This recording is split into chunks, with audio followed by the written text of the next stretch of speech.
Hey,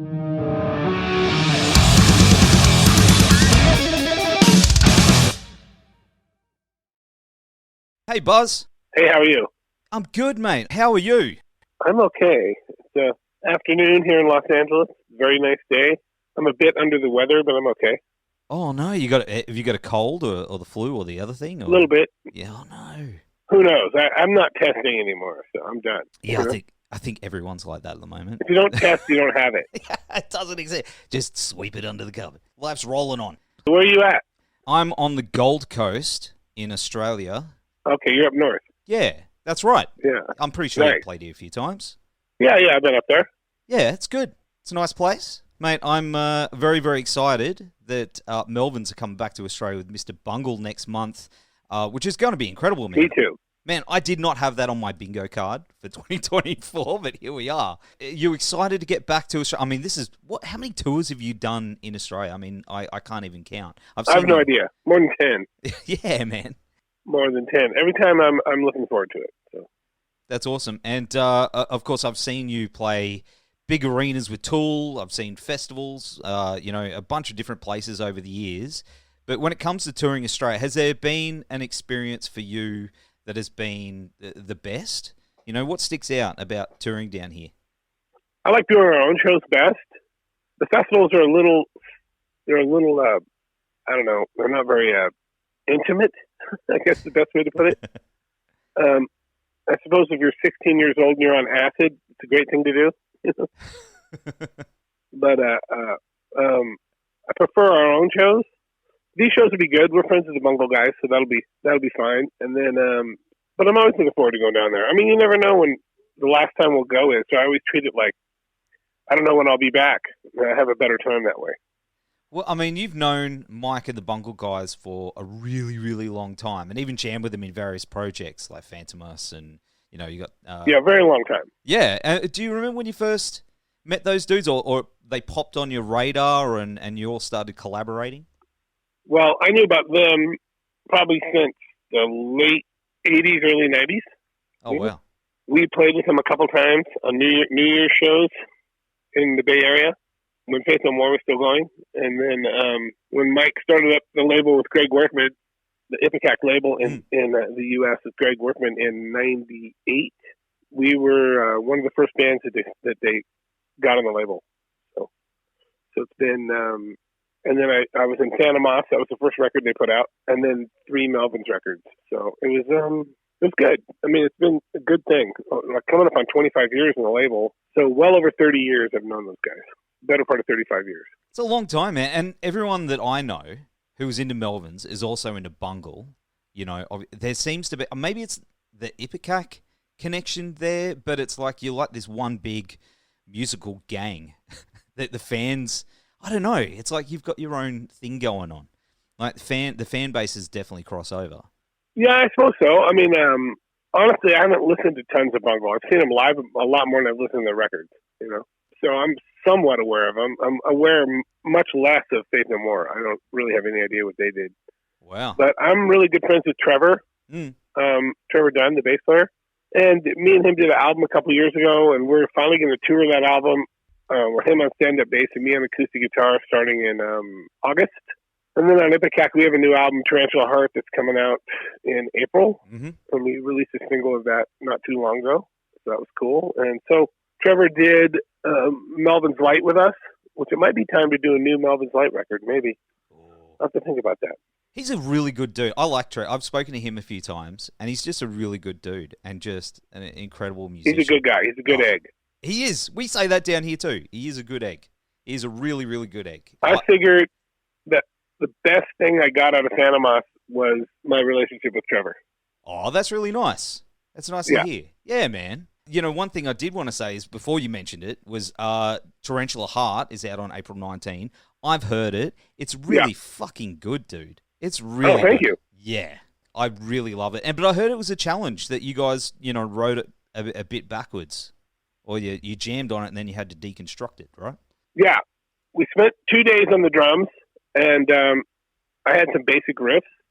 We would play, and then they would get going on the drums, and then we would do in 2 days we did probably 5 to 8 jams, like that were 20 minutes long, roughly. And then I took all of those recordings, and since the drums were isolated from everything else, then I didn't have to worry about any kind of bleed. So then I took all those recordings and I went through them all and found stuff that would work. I didn't edit it, but I would just cut out like, oh, here's a 6-minute section that I can write music to. And so I used the drums as my inspiration to write music for it. So that's basically how it worked.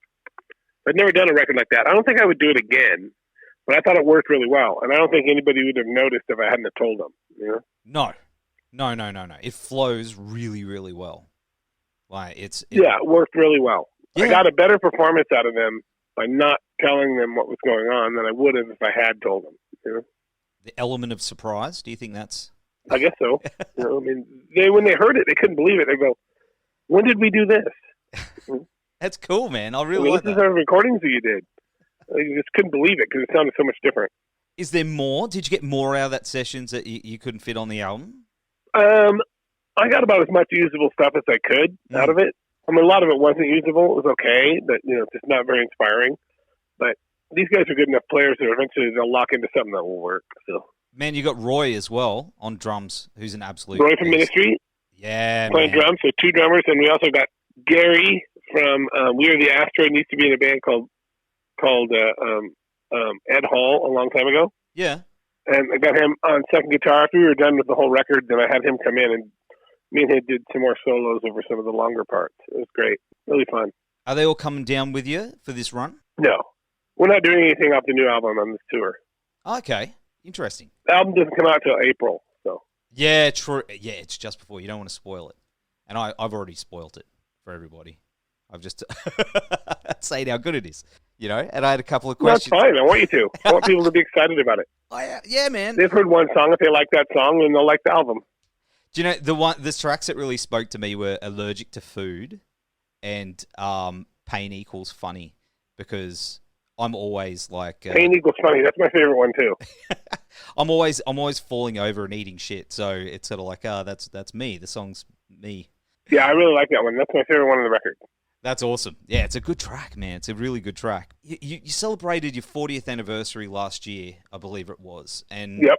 You've got such a rabid fan base, like people that love Melvins, that I know, love Melvins. One of my friends has named his son after you. He names his son Buzz, who's now. Oh my God! Yeah, well, don't blame me. No, he's a good kid. Hey, he's a good kid. I mean, do you hear that a lot when you're out on the road? Have you met any other Buzzes that have been named after you? Not many. Most people wonder why I named myself that. And I didn't name myself that. My parents named me that.